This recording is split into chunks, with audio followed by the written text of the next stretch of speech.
Bismillahirrahmanirrahim. Assalamualaikum warahmatullahi wabarakatuh.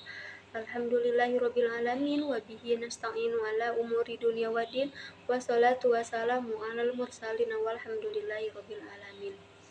Yang terhormat kepada dosen mata kuliah Telaah Inovasi dan Pengembangan Kurikulum Ibu Amelina Rabani Azra MPD, izinkan saya memperkenalkan diri. Nama saya Siti Nuralfiatus Saadah dengan NIM 2221010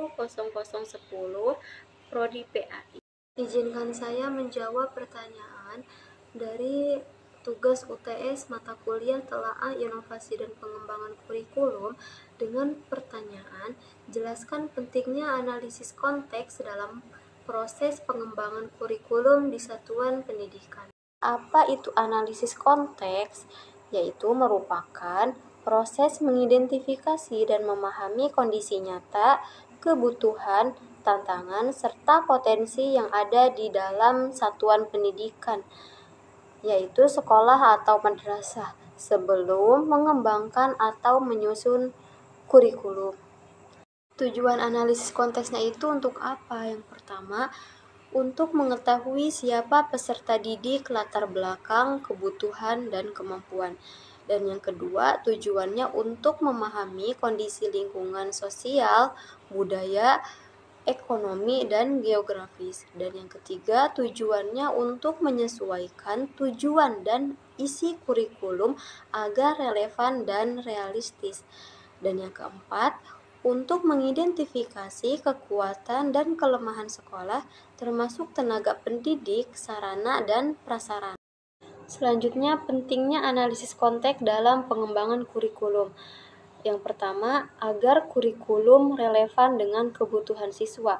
Nah, jadi maksudnya itu analisis konteks bisa membantu menyusun kurikulum yang sesuai dengan karakteristik peserta didik. Contohnya, siswa di daerah pertanian bisa belajar tentang pertanian berbasis teknologi dalam mata pelajaran IPA atau prakarya. Terus selanjutnya, nomor 2, menyesuaikan kurikulum dengan potensi daerah. Maksudnya di sini setiap daerah punya keunggulan lokal yang bisa diintegrasikan ke dalam kurikulum dalam bentuk muatan lokal. Contoh, kurikulum di daerah pesisir dapat memasukkan pendidik tentang ekosistem laut atau nelayan modern. Selanjutnya yang ketiga, mengatasi hambatan dan keterbatasan. Maksudnya di sini sekolah bisa mengidentifikasi kendala seperti kurangnya akses teknologi, kurangnya SDM guru mata pelajaran tertentu sehingga kurikulum bisa disesuaikan dan tidak memaksakan sesuatu yang tidak realistis. Terus selanjutnya yang keempat, menyesuaikan strategi pembelajaran. Maksudnya ini bisa membantu menentukan pendekatan pembelajaran yang sesuai, metode evaluasi yang relevan, media dan sumber belajar yang tepat.